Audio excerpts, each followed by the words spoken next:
Hey guys, so today I'm going to talk about something near and dear to my heart when it comes to early development. I think the goal of kind of what I've created here I was thinking about like the first few years for a child, let's just say from a pro athlete standpoint, right? I was trying to optimize their airway, nasal breathing, oral development, nervous system. How would I go about doing so? What are the important factors? Why does it matter? And then, how do we account for all these things as it relates to what it helps or how it hinders down the road as a result of doing it? And I think that's important just because the more I understand all this stuff, a lot of it just comes back to genetics. And for someone like myself, I would say I wasn't blessed with great genetics from just the alpha / I guess robust genetic framework versus others that people I'm friends with that seem to never be sick, never get hurt, and it's more of a just genetically they have a different,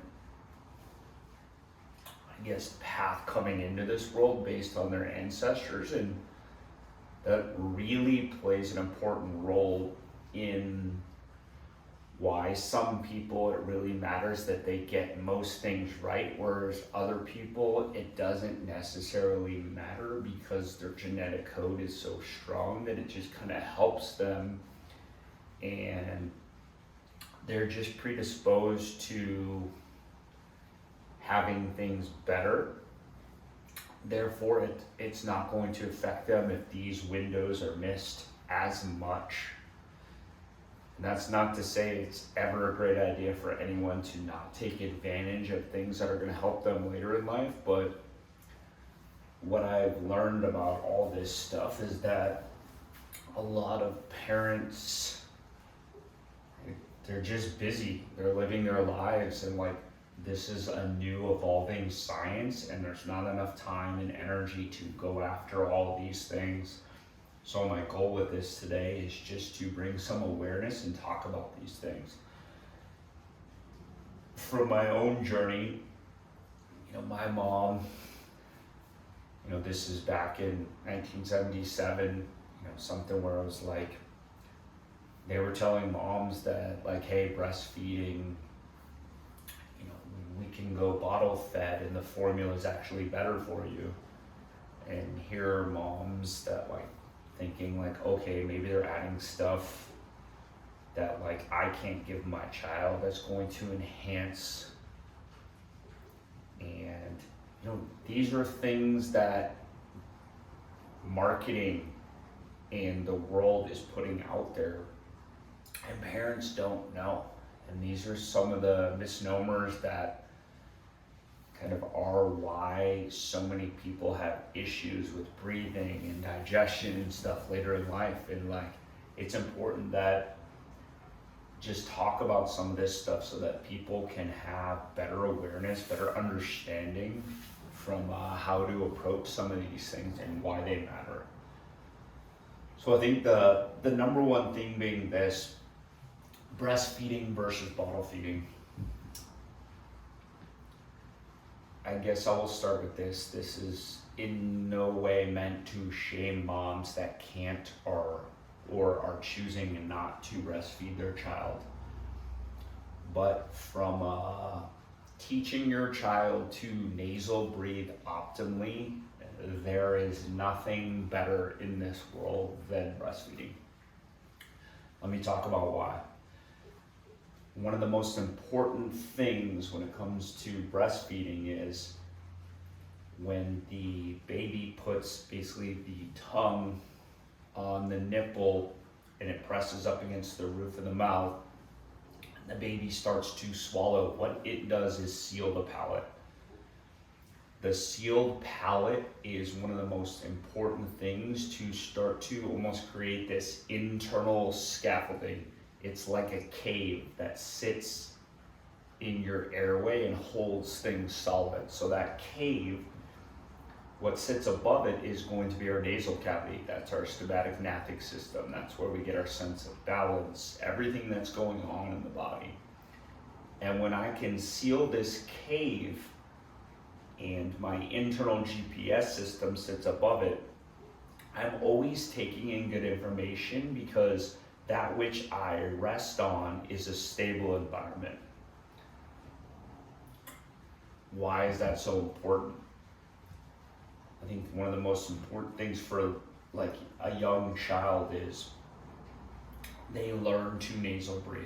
And part of the reason that a child will learn how to do that is they're able to basically learn to seal the palate.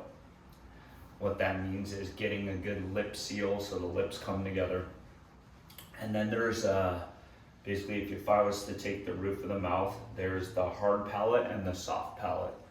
And what this does when a child breastfeeds is it teaches the tongue to press all the way up against the palate. Having the tongue against the hard palate and the soft palate and then swallowing a few times basically creates like two mini caves, one in the front of the mouth, one in the back of the mouth. And after swallowing a few times, it's kind of like you vacuum seal the airway and you hold that space, and that space is what holds that airway open in the back of the throat, and that space basically forces the child to breathe through the nostrils. So even when a child is breathing, in order to switch to mouth breathing, it's almost like a fuselage on the side of an airplane. Like a child literally has to basically uncouple itself in order to go back to mouth breathing. With that being said, the child is almost tethered to this environment where it really helps for them to get good at nasal breathing, to just stay in the moment. And I think that's really important because it's like a tool. Early on, breastfeeding is like getting in reps in the gym. So, if this is a one-off, it doesn't matter. But when a child is doing this 5-10 times a day, every single day, it's like we're teaching the child basically software that is going to navigate the hardware for the rest of their lives. And the sooner we can put this into play, and us doing it every single time this way is getting reps and setting the pattern from a software perspective of what this child is going to do for the rest of their life. What ends up happening when a child breastfeeds is basically the upper palate is super soft like wax in a baby. So purely sealing that palate, getting those two internal caves is basically what's going to help start to form that wax palate. So early on, what it does is it takes a high arch palate and it basically like creates like a vacuum seal, almost like you're crushing a car. And what that does is kind of drive pressure to start to form the palate, which is also going to basically allow the high palate to drop, which basically allows the nostrils to have better leverage from a pipe standpoint. So all these things start to matter as far as the sutures. So in the middle of the palate, like if this is my upper jaw, in the middle of my palate, it's like seams of a baseball. And when my tongue stays on that, I'm basically pressing my upper jaw up and out. What that does is open the airway back here. And by constantly having my tongue on those sutures, it's almost like asking them to basically keep pulling apart, and this is how I'm going to get the width of my jaw over time. So early on, I'm teaching the tongue to press up, which is giving me pressure in the palate. I'm also starting to teach basically the jaw to stay up and press out to keep my airway open in the back. I'm stimulating the sutures in the middle of the jaw, which is going to give me width. And when my tongue sits on the palate, what I do is I'm able to support the head over the middle of the shoulders, which is its most important job when it comes to posture for the rest of my life. So as far as the upper jaw and cheeks, if I'm able to basically keep this pressure sealed inside the two caves, what that does is keep a high level of pressure in the sinuses as well as in the cheeks. And this is where, think of like a snowball, right? I'm just layer after layer, the snowball is getting thicker. The same thing happens with bone. My oral cavity and my nasal cavity is sealed from a pressure standpoint. I just start to build layers and layers of bone as I'm developing on top of one another. And this is where I'm going to get this framework that is my face, the jaw, the cheek. All of that is just going to be the outline of the bone and the pressure strategy in which we're using in our face. And oftentimes for a child that doesn't breastfeed and they grow up as a mouth breather, it's almost like they're like a balloon that is, they've blown out all the air, and it's like a balloon that's been crushed. They never take air back in. So what happens is the skeleton is almost like an exhaled skeleton. It's like someone squeezes the air out, all the air out, and you get like this fishy face because the palate never seals to hold pressure in it.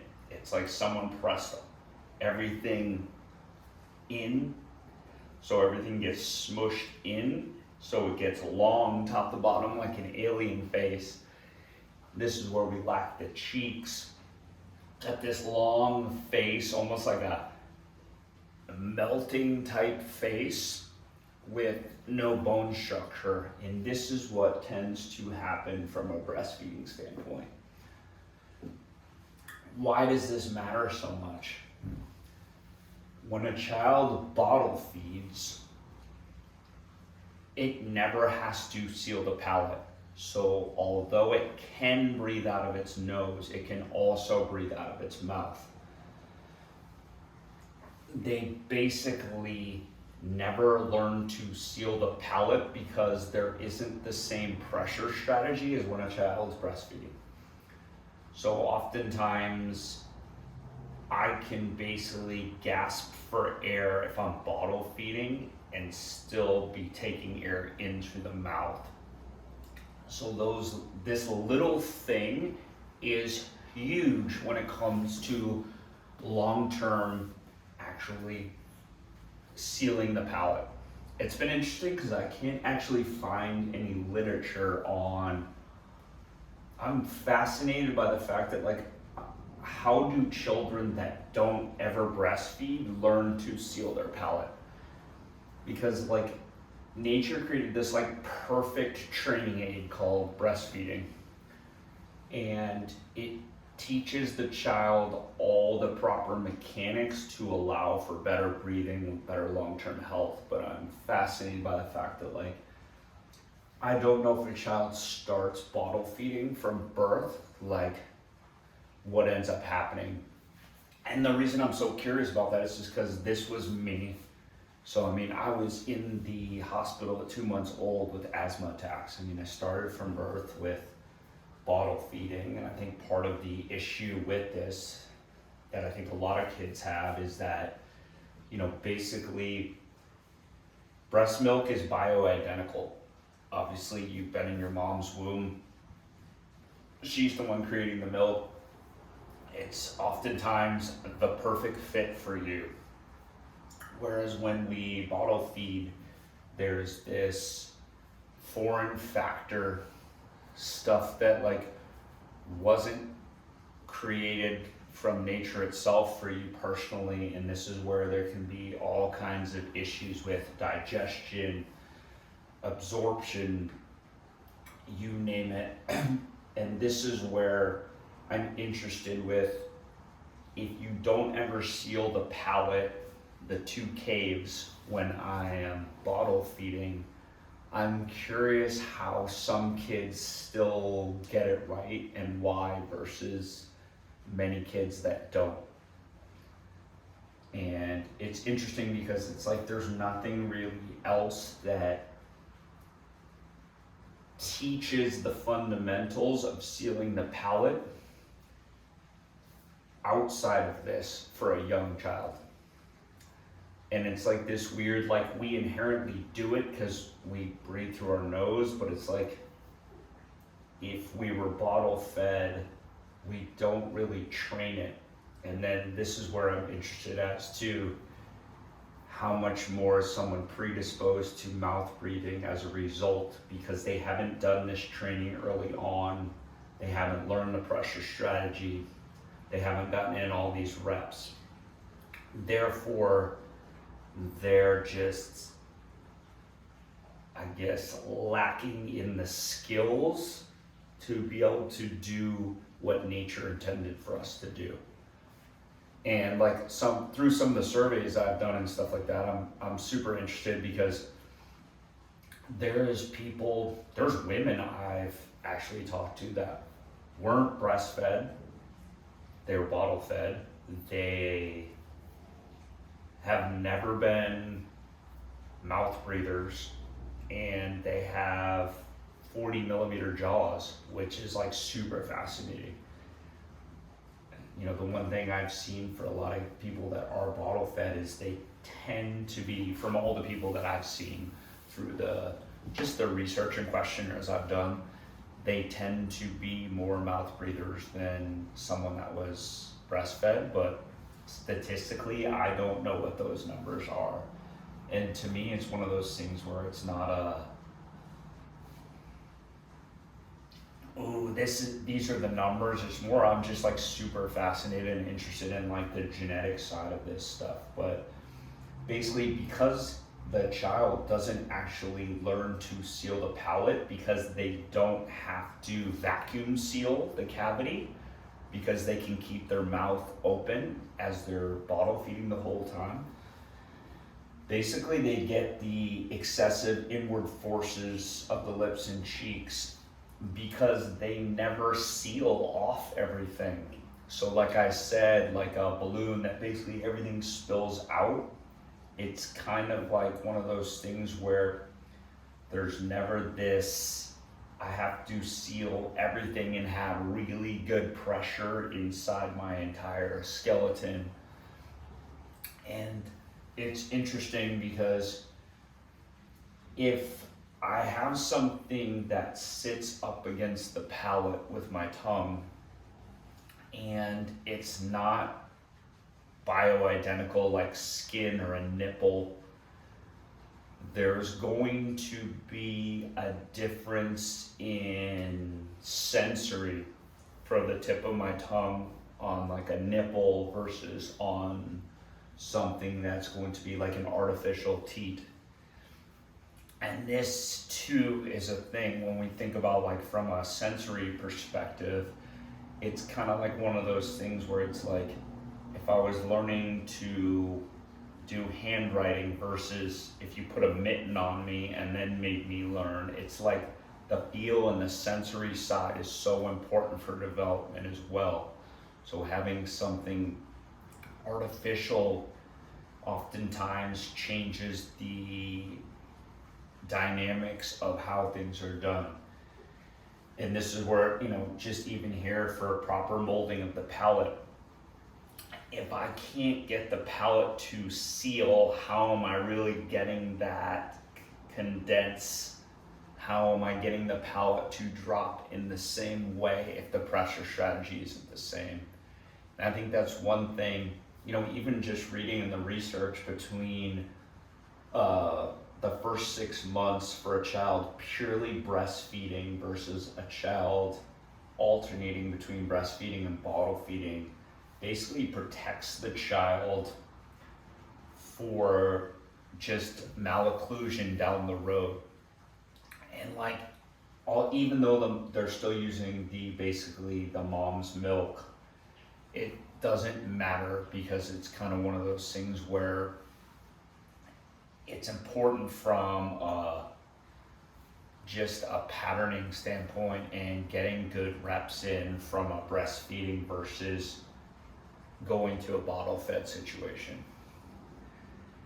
And I think when we go into the bottle fed, the other side of this is there's the mom that predominantly breastfeeds and does some bottle feeding. And then there's the child that's purely formula fed, which was myself.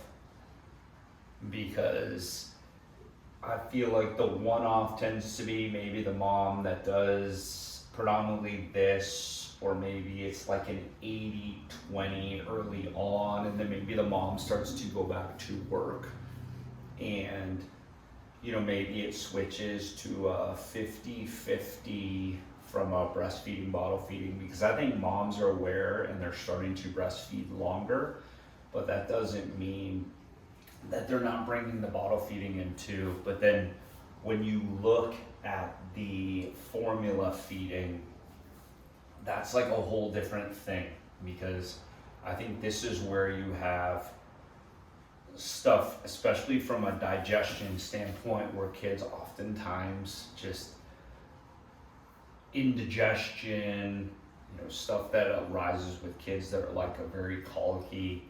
But this can be one of those things where just the digestion issues and all kinds of other things that relates to the formula just not being a good fit for the child, and then what it does to them from a nervous system, digestion, hormone issue, that can be a whole nother thing. And I think that's also important, just because I think there's this whole airway component, and then I think there's this whole nervous system, digestion, you know, a child's weight, all those things early on.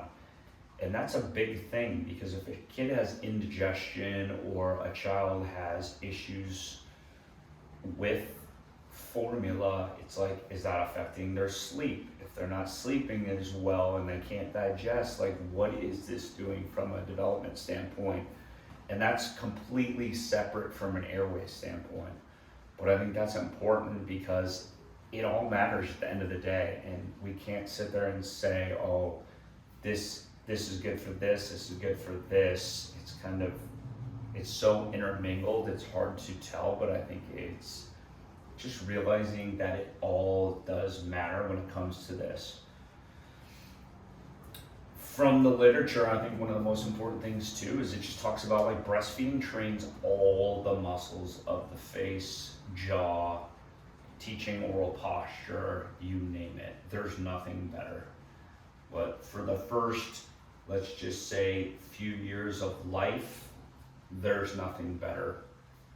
I think when it comes to basically years 2 and 3, when a baby starts to eat solid foods, this is the other big thing. I've seen Dr. Sandra Kahn, I've seen a few other doctors say that they actually believe the baby-led weaning part is more important than the breastfeeding per se. And it's interesting, because like, I think of the breastfeeding as like, it's so important for teaching proper resting oral posture and pressure strategy, because I think for a child, if I'm going to compare a mouth breather to a nasal breather, like, that is huge. I think the one thing I learned from Dr. Sandra Kahn, when you get into the baby-led weaning, the important part is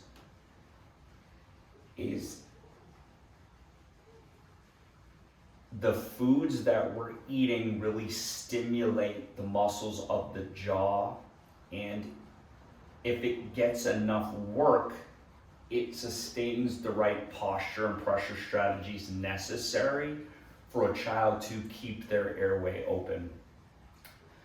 I think that was kind of one of the things where, like, the more I started to read about this, I realized that, like, there's a lot of,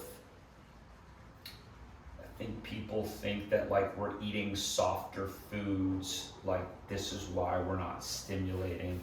And it's not the foods per se that are soft that are leading to our airways being smaller. What I think it is that after listening to Dr. Khan, is that when I don't stimulate through eating the proper foods, I lack the posture to hold the dam, which is my oral cavity, all day long, all night long when I'm sleeping.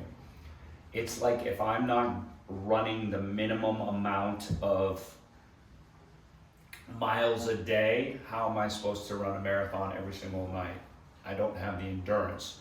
So the foods that we're eating are necessary for the endurance and the posture necessary to keep things in a good place all day long, every day.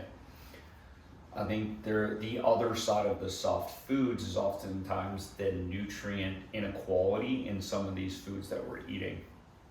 And that's the biggest thing, you know, also I've heard her talk about is that, like, never in humanity were we feeding our children all this goo and slop from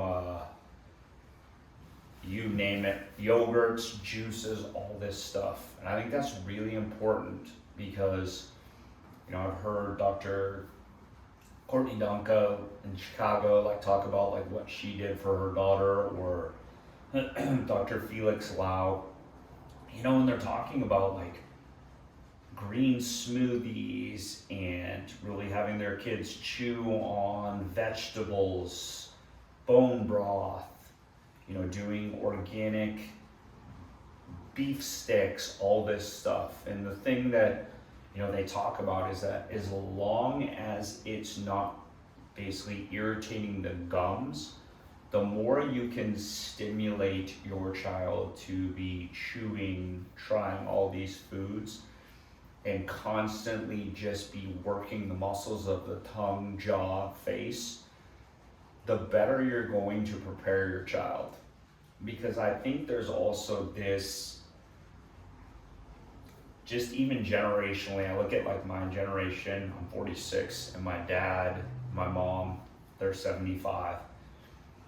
And it's like, although I think both of our generations have undersized airways, I think their generation is better off from, they just didn't have all the crap my generation had.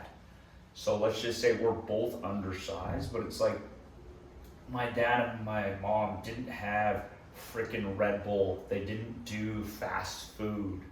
They didn't have all these snacks and cookies and all this stuff. So oftentimes they just, it's like, I think back to all the crap they just never put in their body, and what kind of effect does that have? And I look at modern day just foods for children, and it's horrible. It's just packed with sugar and carbohydrates.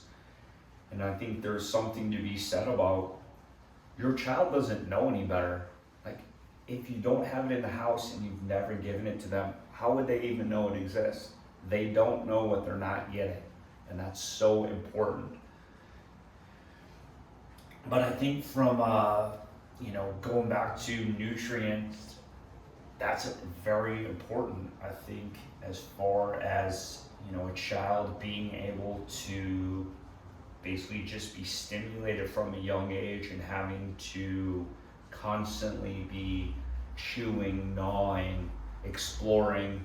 And I think the patterning and strengthening of all of that, which is the jaw, the tongue, the airway, is so important. And I think it's like, this thing that we're now aware of, and how, you know, we have a small window as parents early on to help our children to thrive. And I think that's really important. I think not being able to, you know, seal the palate here that's an issue for long term. It's kind of like sealing the front and the back cave and the palate from a breathing standpoint, from a posture standpoint, is going to hold your child's airway open forever. It's kind of like a brand new pumpkin you get on Halloween versus the pumpkin that's five weeks old and it's ready to be thrown away. It's kind of lost its scaffolding, it's kind of melting, there's no integrity. This is oftentimes the child that mouth breathes. This is the pressure strategy that they're using and going to use for the rest of their lives.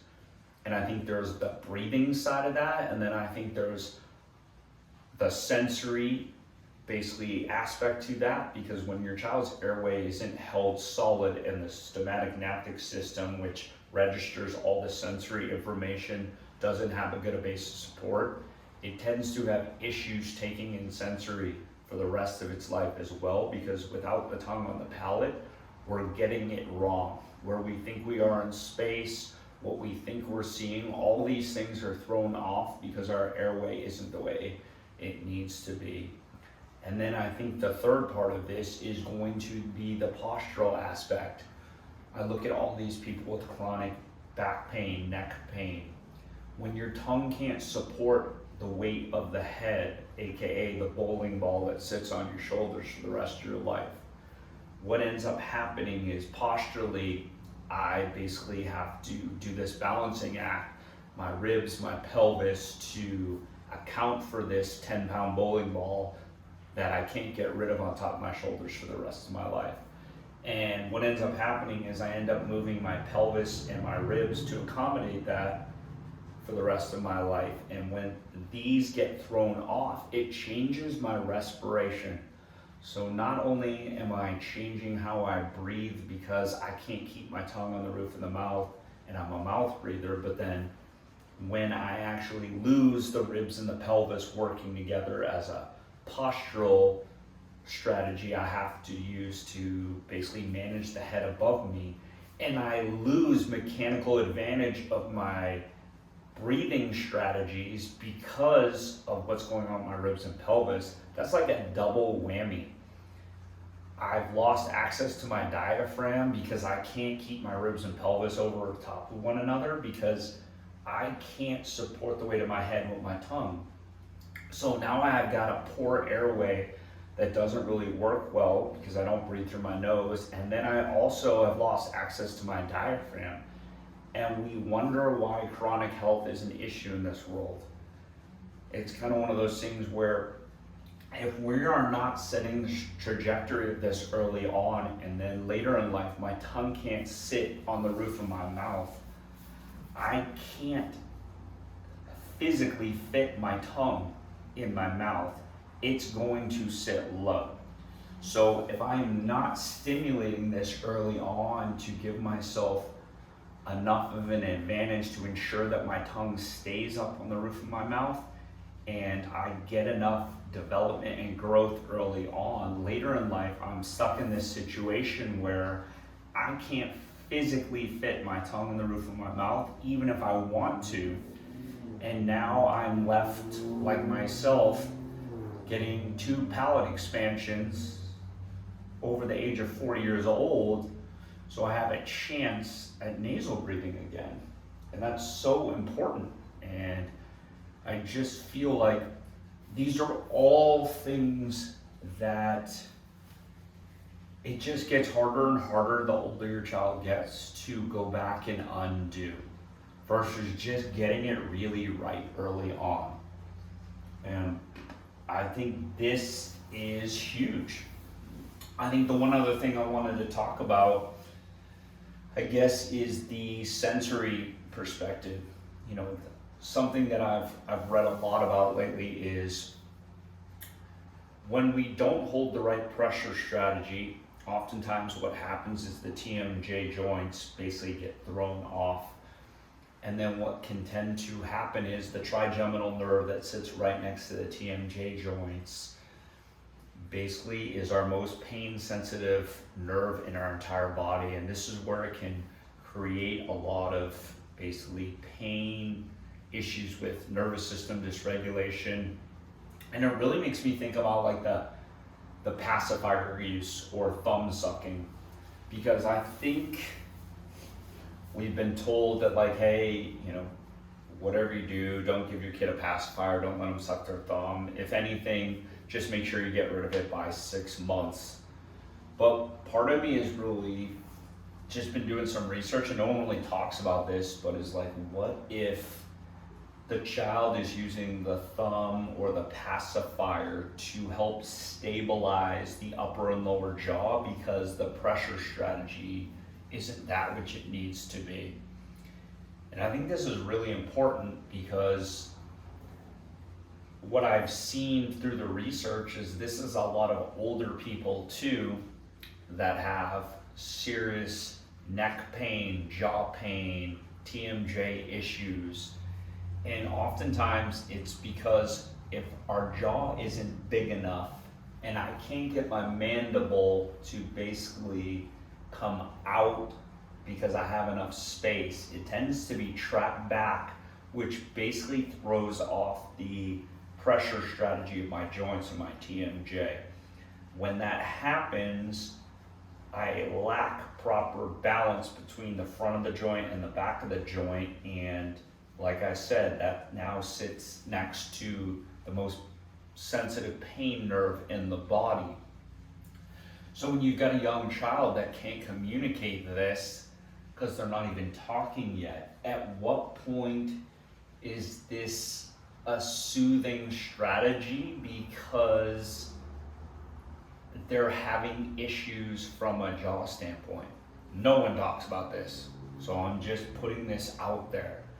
But you know, there's a Dr. Dwight Jennings, he's a brilliant mind, basically a TMJ specialist out of Oakland, and he just talks about how much this is an issue within adults. And then it was kind of something where it really made me think, well, shit, like what if this is just happening to all these little kids? What if that is the cause for why these children? And it's like, well, if kids aren't being stimulated like the way they once were through foods, they're not being breastfed, if their pressure strategy in their oral cavity isn't good enough, the TMJ joints aren't going to be balanced. And this is a thing.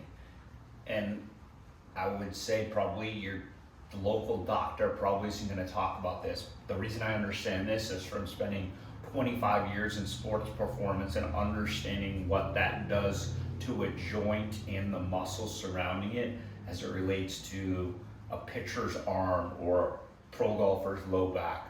I understand that because it's the very essence of how we help rotational athletes rebalance and what happens when we don't, or the issues we see because they are these types of athletes. And it's the same thing from a jaw perspective.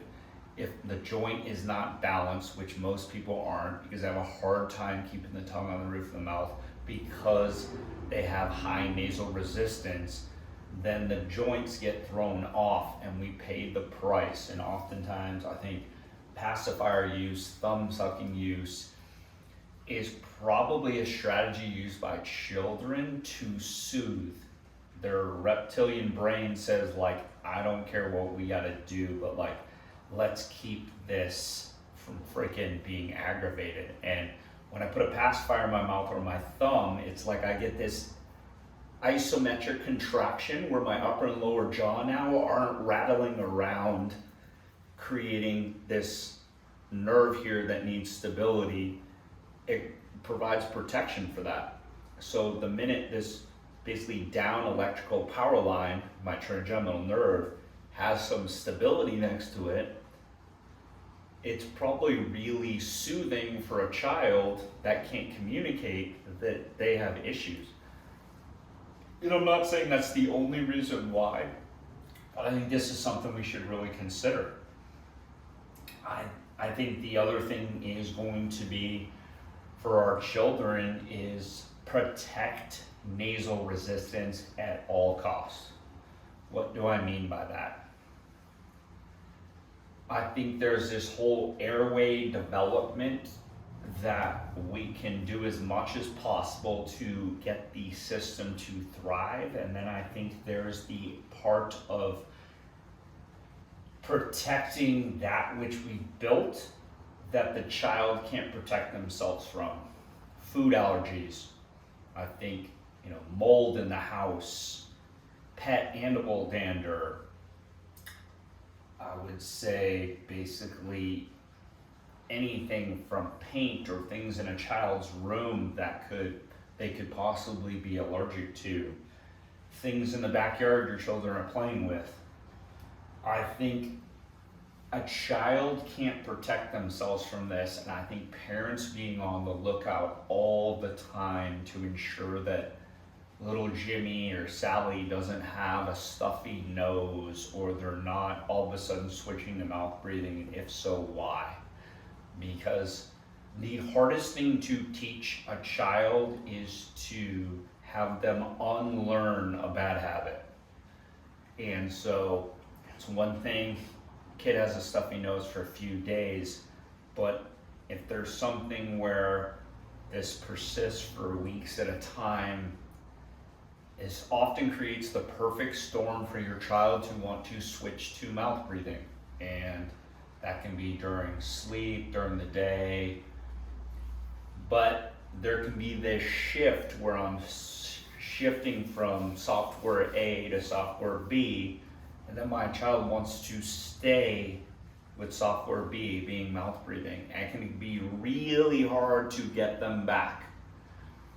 And this is where allergens, basically from the environment, from our food, mold, animal dander, like these are all little things, but being on the lookout for the fact that all this stuff matters from a long-term perspective, and how to just be on the lookout and protect your kids at all costs. That, if stuffy nose lasts a week, it's like, okay, what are you doing to get on this? Dr. Courtney, I've heard her talk about, she'll have her kids do like a saline rinse first thing in the morning, at nighttime, making sure the kids, the minute they come in from outside, the shoes come off so it's not tracking all over the house. They hop in the shower. All of these things matter when we're thinking about like protecting our kids and keeping them nasal breathers for the rest of their lives. Because it's like, if we can ensure that, we keep the tongue on the roof of the mouth, pushing the jaw open, keeping our posture. It's like protect that at all costs. And that's part of the reason why I put this together today. It's kind of one of those things where it wasn't out of to make anyone feel bad. This is purely just like, I want the world to know, like, if there's a better way to help your kids and you're open to whatever, like the science says go this way. And we're never gonna get it perfect. And I hear so many moms saying, oh, I just want it to be perfect for my kid, and like that just doesn't happen. We're always learning new stuff, but I just think that when we can do whatever we can to protect our kids, the next generation, from like thriving, that's huge. And I think a lot of it starts here, just ensuring that kids kind of get as much as they can right out the gate. But I would say breastfeeding if you can. I would also say staying away from all the slop and really doing some reading about what kind of matters. I think that's huge.